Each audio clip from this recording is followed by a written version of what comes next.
Hello everyone, welcome to learning book पे आप सभी का स्वागत है। लर्निंग बुक के इस वीडियो में हम 5 फरवरी और 6 फरवरी 2021 से संबंधित करंट अफेयर के महत्वपूर्ण प्रश्नों को डिस्कस करेंगे।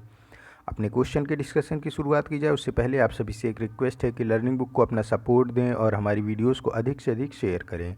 जो नए व्यूअर्स आज चैनल से पहली बार जुड़े हैं उनसे रिक्वेस्ट है वो चैनल को सब्सक्राइब करके बेल आइकॉन को प्रेस कर दें, जिससे जो भी नई वीडियोस चैनल पे अपलोड हो उसकी नोटिफिकेशन आप तक समय से पहुंच सके। आइए फिर शुरुआत करते हैं अपने आज के पहले प्रश्न के साथ। आज का पहला प्रश्न है, आयुष्मान भारत के नए मुख्य कार्यकारी अधिकारी के रूप में किसे नियुक्त किया गया है? आयुष्मान भारत के नए सीईओ को नियुक्त किया गया है आर.एस. शर्मा को। आर.एस. शर्मा ये स्थान लेंगे इंदु भूषण का। इससे पहले इंदु भूषण जी इसके सीईओ थे आयुष्मान भारत के, अभी आर.एस. शर्मा को बना दिया गया है। आयुष्मान भारत योजना गवर्नमेंट की तरफ से लोगों को हेल्थ केयर स्कीम है। ये फ्लैगशिप योजना रही है प्रधानमंत्री नरेंद्र मोदी जी की, और इसमें क्या है कि कैशलेस और पेपरलेस इलाज दिया जाता है प्रत्येक फैमिली को 5 लाख रुपए तक का 1 साल के दौरान, मतलब पूरे साल के दौरान किसी एक फैमिली में 5 लाख रुपए, मतलब इसमें फैमिली का हेल्थ केयर इंश्योरेंस किया जाता है सरकार की तरफ से, जिसमें 5 लाख का कैशलेस और पेपरलेस इलाज होता है। इसमें क्या होता है कि हॉस्पिटल्स ही हो जाते हैं कि ये आयुष्मान भारत हॉस्पिटल है, कई सारे प्राइवेट हॉस्पिटल भी आयुष्मान भारत योजना में शामिल हैं, तो जो भी इसका बेनिफिशरीज होगा वो हॉस्पिटल में जाके अपना इलाज करा सकता है। और सितंबर 2018 में रांची से इस आयुष्मान भारत योजना को लॉन्च किया था प्रधानमंत्री नरेंद्र मोदी ने। झारखंड की राजधानी रांची से लॉन्च किया गया था। अब बात कर लेते हैं कुछ, जब हेल्थ केयर स्कीम की बात चल रही है तो अभी बजट प्रस्तुत हुआ, उसमें हेल्थ केयर को लेके क्या क्या नई चीज़ें थी। देखो, 35,000 करोड़ रुपए एलोकेट किया गया कोविड-19 वैक्सीन के लिए और न्यूमोकोकल वैक्सीन के लिए। निमोनिया की हमने अपनी खुद इंडिजिनस वैक्सीन बना ली है, और अभी तक वो सिर्फ 5 राज्यों में थी, लेकिन अब उसे रोल आउट करके पूरे इंडिया में डिस्ट्रीब्यूट किया जाएगा। मतलब अब निमोनिया की पूरे इंडिया में जो वैक्सीन लगाई जाएगी वो हमारी खुद की वैक्सीन होगी। पूरे बजट में जो हेल्थ केयर सेक्टर के लिए बजट का एलोकेशन किया गया है वो है 2,23,886 करोड़ रुपए, और पिछली बार था 94,452 करोड़ रुपए। मतलब कि लगभग 135% का बूस्टअप किया गया है इस बार हेल्थ सेक्टर के बजट में। और एक नई स्कीम को भी लॉन्च किया गया है जिसमें प्राइमरी, सेकेंडरी और टर्शरी केयर जो हेल्थ सेंटर हैं उनमें जो है आधुनिकीकरण किया जाएगा। इस स्कीम के लिए 64,180 करोड़ रुपए एलोकेट किया गया है। प्रधानमंत्री आत्मनिर्भर स्वस्थ भारत योजना इस स्कीम का नाम है। यहाँ पे ऑप्शन सी करेक्ट हो जाएगा। हम मूव करते हैं अपने नेक्स्ट क्वेश्चन की तरफ। हमारा नेक्स्ट क्वेश्चन है, ऑक्सफोर्ड लैंग्वेज ने किस शब्द को 2020 का हिंदी भाषा का शब्द घोषित किया है? देखो, क्या होता है कि जो ऑक्सफोर्ड 3 तरीके का डिक्शनरी है, ऑक्सफोर्ड डिक्शनरी, कोलिंस डिक्शनरी और कैम्ब्रिज डिक्शनरी। तीनों English word of the year तो घोषित ही करते हैं प्रत्येक वर्ष, लेकिन इनमें से ऑक्सफोर्ड जो है ये Hindi word of the year भी घोषित करता है। ऑक्सफोर्ड ने इस वर्ष का नहीं, सॉरी, 2020 का Hindi word of the year घोषित किया है आत्मनिर्भरता को। ऑप्शन ए इसका करेक्ट हो जाएगा। और 2020 में ऑक्सफोर्ड ने किसी भी इंग्लिश वर्ड को English word of the year नहीं घोषित किया। उसने बताया कि काफ़ी सारे वर्ड हो जा रहे हैं, तो इसलिए किसी एक वर्ड को चुनना काफ़ी मुश्किल हो रहा है, क्योंकि देखो कोविड-19 और फिर कोरोना वायरस, क्वारंटाइन, कई सारे वर्ड हो रहे थे, तो ऑक्सफोर्ड ने 2020 का किसी भी वर्ड को English word of the year घोषित नहीं किया। बात कर लेते हैं ऑक्सफोर्ड ने 2019 में किसको Hindi word of the year घोषित किया था। संविधान को 2019 में ऑक्सफोर्ड ने Hindi word of the year घोषित किया था। नारी शक्ति को 2018 में Hindi word of the year घोषित किया था, और 2017 में आधार को घोषित किया था Hindi word of the year. लेकिन ऑक्सफोर्ड ने किसी को भी English word of the year नहीं घोषित किया इस वर्ष। कोलिंस डिक्शनरी ने लॉकडाउन को इस वर्ष का English word of the year घोषित किया है, जबकि कैम्ब्रिज डिक्शनरी ने क्वारंटाइन को इस वर्ष का English word of the year घोषित किया है। फिर से मैं इसको अलग अलग डिफ्रेंशिएट करता हूँ। आत्मनिर्भरता ऑक्सफोर्ड लैंग्वेज यानी ऑक्सफोर्ड डिक्शनरी का इस वर्ष का Hindi word of the year है, लेकिन ऑक्सफोर्ड ने English word of the year किसी को भी नहीं घोषित किया। कोलिंस ने लॉकडाउन को इस वर्ष का English word of the year घोषित किया है, जबकि कैम्ब्रिज डिक्शनरी ने क्वारंटीन को इस वर्ष का English word of the year घोषित किया है। ऑक्सफोर्ड ने किसी भी इंग्लिश शब्द को नहीं चुना है वर्ड ऑफ द ईयर के लिए, सिर्फ हिंदी शब्द को उन्होंने एक चुना है, आत्मनिर्भरता। ऑक्सफोर्ड ही ऐसी डिक्शनरी है जो हिंदी और इंग्लिश दोनों वर्ड निकालती है कि मतलब कौन सा English word of the year है, कौन सा Hindi word of the year है, जबकि कोलिंस और कैम्ब्रिज ऐसा नहीं करते हैं। मूव करते हैं हम अपने नेक्स्ट क्वेश्चन की तरफ। हमारा नेक्स्ट क्वेश्चन है, किस राज्य के मुख्यमंत्री ने हर घर पानी हर घर सफाई मिशन को लॉन्च किया है? हर घर पानी हर घर सफाई मिशन को लॉन्च किया गया है पंजाब सरकार की तरफ से। ऑप्शन सी इसका करेक्ट हो जाएगा। देखो, जल जीवन मिशन हर घर पानी हर घर सफाई, ये तो पंजाब गवर्नमेंट की स्कीम है जो अभी हाल ही में लॉन्च की गई है। बात करते हैं जल जीवन मिशन की। जल जीवन मिशन ये केंद्र सरकार की स्कीम है, जिसके तहत प्रत्येक घरों में पाइप्ड वाटर यानी स्वच्छ और सुरक्षित पानी पहुंचाना सरकार का लक्ष्य है। और जल जीवन मिशन का जो टारगेट ईयर है 2024 है, 2024 तक सरकार जल जीवन मिशन को पूरा करना चाह रही है। मूव करते हैं हम अपने नेक्स्ट क्वेश्चन की तरफ। हमारा नेक्स्ट क्वेश्चन है, अमेजोन के फाउंडर जेफ बेजोस ने सीईओ पद छोड़ने की घोषणा कर दी है। उनकी जगह कौन नया सीईओ बनाया जाएगा अमेजोन का? सबको पता है अमेजोन एक ऑनलाइन प्लेटफॉर्म है मार्केटिंग का, जिससे कोई सा भी सामान लोग ऑनलाइन खरीदते हैं, और इसके फाउंडर जेफ बेजोस हैं। इन्होंने सीईओ का पद छोड़ दिया है अब, और इनके स्थान पर एंडी जेसी को अमेजोन का नया सीईओ नियुक्त किया गया है। अमेजोन के नए सीईओ नियुक्त किए गए हैं एंडी जेसी। ऑप्शन सी इसका करेक्ट हो जाएगा। मूव करते हैं हम अपने नेक्स्ट क्वेश्चन की तरफ। हमारा नेक्स्ट क्वेश्चन है, हाल ही में किसने भारत की सबसे कम उम्र की महिला पायलट बनकर एक नया कीर्तिमान स्थापित कर दिया है? देखो, यहाँ पे महिला पायलट की बात हो रही है, तो ये कॉमर्शियल पायलट की बात हो रही है, जो पैसेंजर को लेके फ़्लाइट को टेक ऑफ करते हैं। आप कॉमर्शियल फ़्लाइट समझ गए होंगे, कॉमर्शियल फ़्लाइट की ही यहाँ पे बात हो रही है और कॉमर्शियल पायलट की ही बात हो रही है। आयशा अजीज़ इनका नाम है, और ये अब तक की सबसे कम उम्र की कॉमर्शियल पायलट बनी है भारत की। इनको 2017 में ही एरोप्लेन उड़ाने का लाइसेंस प्राप्त हो गया था, और अब इन्होंने पहली बार प्लेन उड़ाकर ये कीर्तिमान स्थापित कर लिया है। ऑप्शन बी इसका करेक्ट हो जाएगा।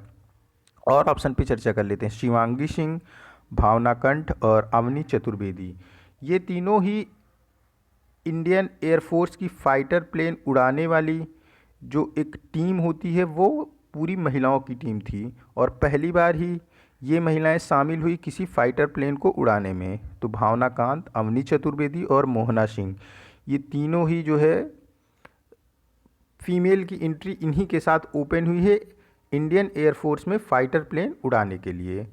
और अच्छा, एक सेकंड, इसमें देखो थोड़ा गड़बड़ी हो रही है, आई एम सॉरी। देखो, इसमें अवनी चतुर्वेदी, भावना कांत और मोहना सिंह थी।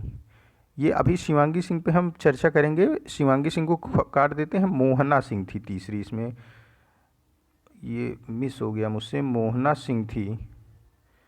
तो ये तीनों ने एक साथ फाइटर प्लेन उड़ाया, और इंडियन एयरफोर्स में फ़ीमेल की एंट्री फाइटर प्लेन को उड़ाने के लिए इन्हीं तीनों के साथ की गई थी, मोहना सिंह, भावना कांत और अवनी चतुर्वेदी के साथ।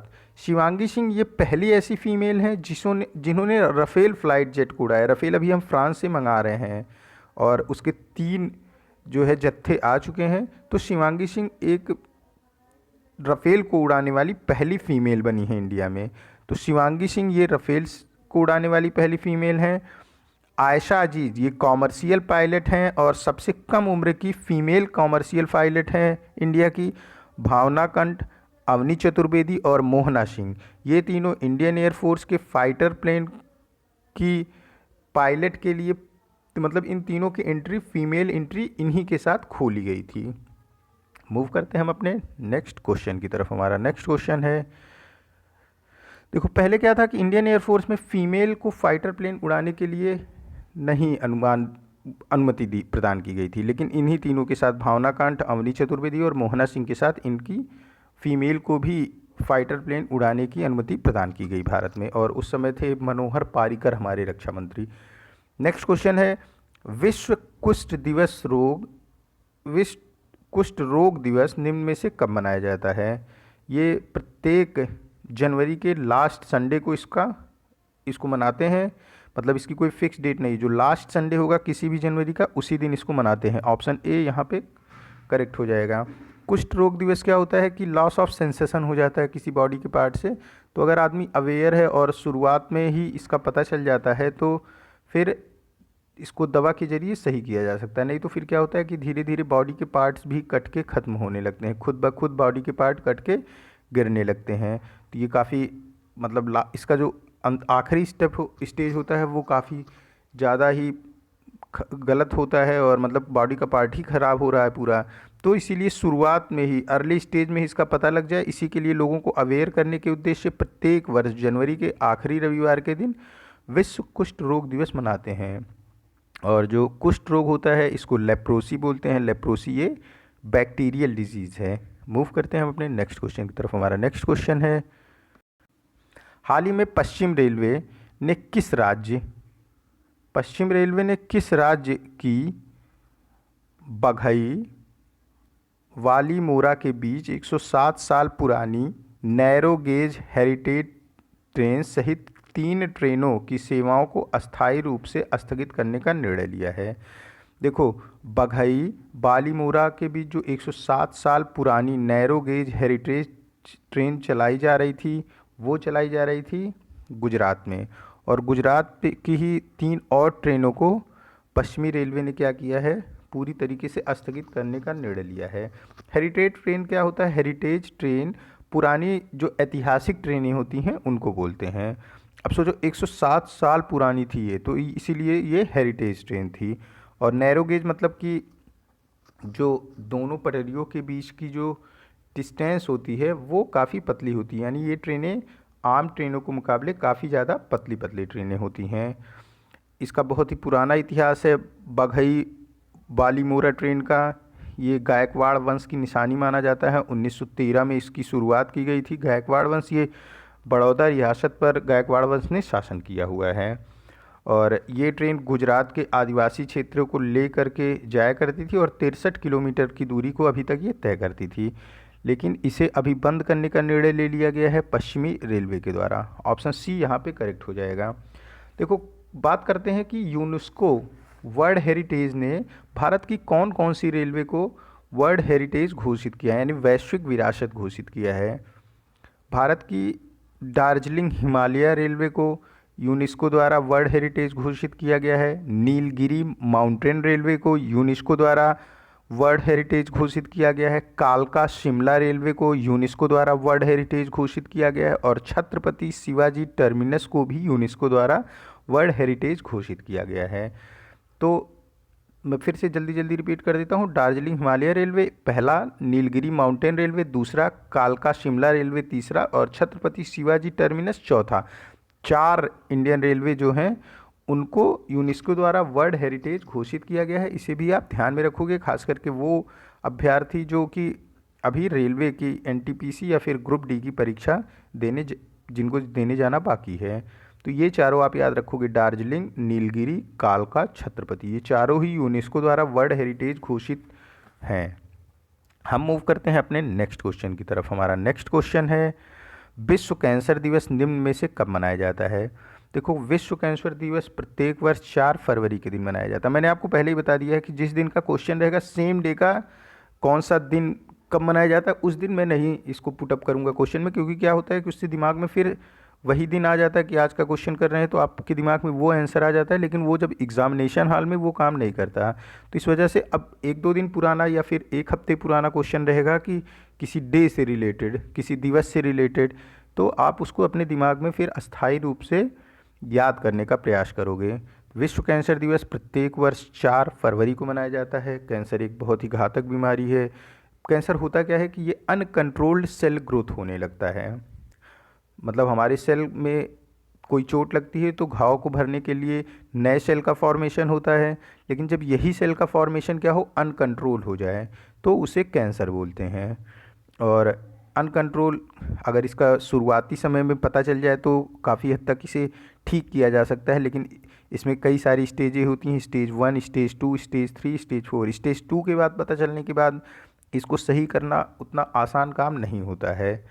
तो लोगों को अवेयर किया जाता है कैंसर के लिए कि ताकि वो समय समय पर चेकअप कराते रहें, और जो कैंसर रोग है उसको मतलब पूरे विश्व में इसके प्रति लोगों को जागरूक करने के उद्देश्य से विश्व कैंसर दिवस 4 फरवरी को मनाया जाता है। मूव करते हैं हम अपने नेक्स्ट क्वेश्चन की तरफ। हमारा नेक्स्ट क्वेश्चन है, अभ्यास का 16वां संस्करण राजस्थान में 8 फरवरी से शुरू हुआ। देखो ये अभ्यास क्या है, ये सैन्य अभ्यास है। इसका नाम एक सैन्य अभ्यास है जिसका नाम है युद्ध अभ्यास। ये क्वेश्चन वो था, यहाँ पे कुछ छूटा हुआ है। देखो युद्ध अभ्यास, युद्ध अभ्यास, युद्ध अभ्यास का 16वां संस्करण राजस्थान में 8 फरवरी से शुरू होगा। अब क्वेश्चन ये है कि युद्ध अभ्यास किस और भारत और किस देश के बीच का सैन्य अभ्यास है। युद्ध अभ्यास भारत और अमेरिका के बीच का सैन्य अभ्यास है। इस वर्ष का ये दूसरा सैन्य अभ्यास है भारत का किसी देश के साथ। इसके पहले इंडियन एयरफोर्स का डिजर्ट नाइट 21 नाम से इंडिया और फ्रांस के बीच का अभ्यास हो चुका है। तो इस वर्ष का ये दूसरा अभ्यास, पहला जनवरी के महीने में इंडिया और फ्रांस के बीच डिजर्ट नाइट कोड नेम से अभ्यास किया जा चुका है, वो एयरफोर्स का अभ्यास था। ये सैन्य अभ्यास है जिसका नाम है युद्ध अभ्यास। ये इंडिया और अमेरिका के बीच हो रहा है, राजस्थान में हो रहा है। और जो इंडिया और फ्रांस के बीच इंडियन फोर्स की एक्सरसाइज थी, इंडियन एयर फोर्स की एक्सरसाइज थी, वो भी फ्रांस ही में हुई थी। तो दोनों अभी तक के फ्रांस में हुए। तो आपको देखो क्या क्या याद रखना है। इंडियन एयर फोर्स के बीच पिछले महीने में इंडिया और फ्रांस के बीच डिजर्ट नाइट 21 कोड नेम से युद्ध अभ्यास हुआ। ये इंडियन एयरफोर्स का एक्सरसाइज था। और युद्ध अभ्यास नाम से ही सैन्य अभ्यास हो रहा है राजस्थान के जयपुर में इंडिया और अमेरिका के बीच।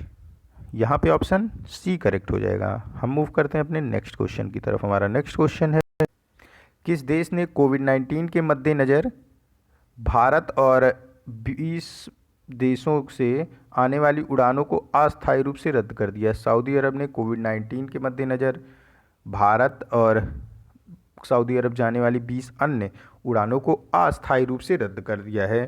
यहाँ पे ऑप्शन ए करेक्ट हो जाएगा।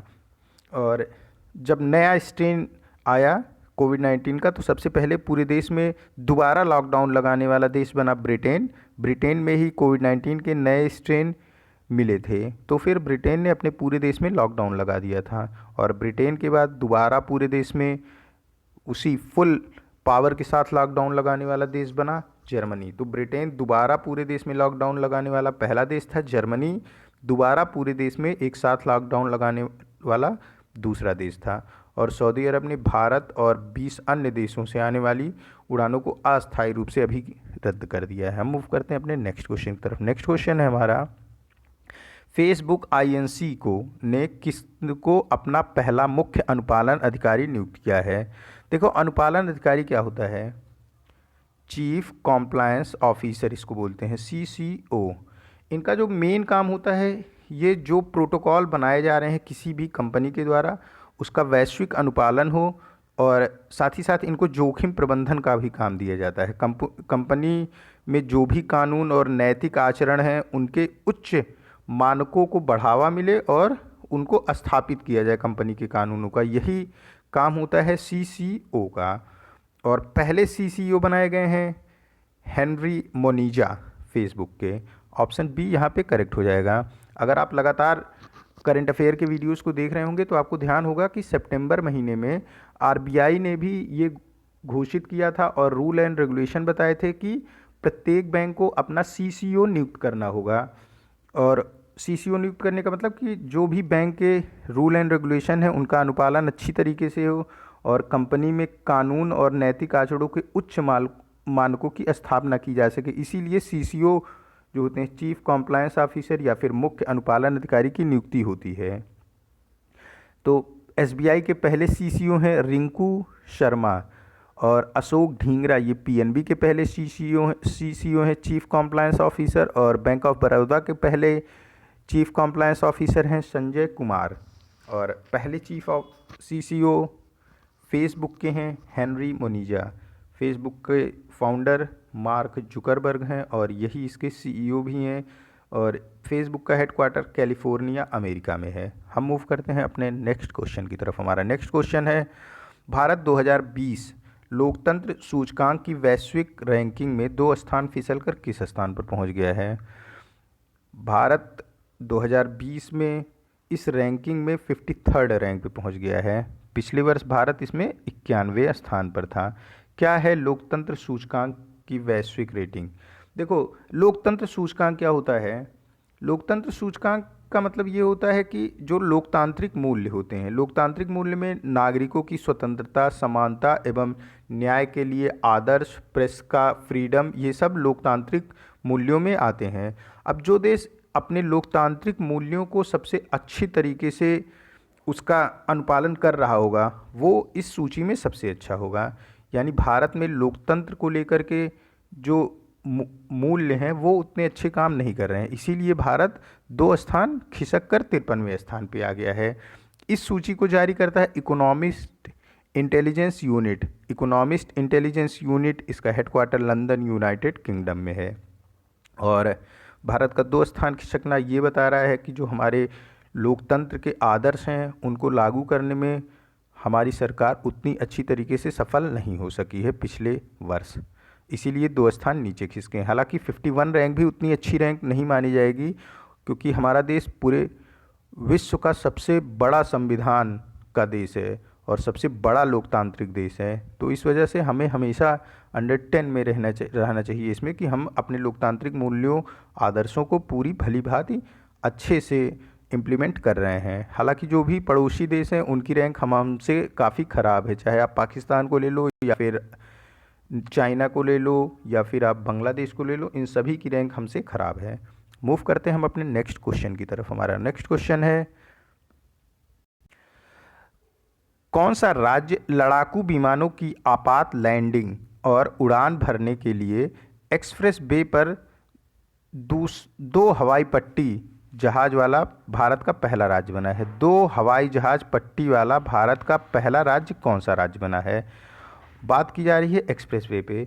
देखो, आपने सुना होगा कि आगरा एक्सप्रेसवे, जो लखनऊ आगरा एक्सप्रेसवे था, उस पर हवाई पट्टी बनाई गई थी, तो वो पहला था।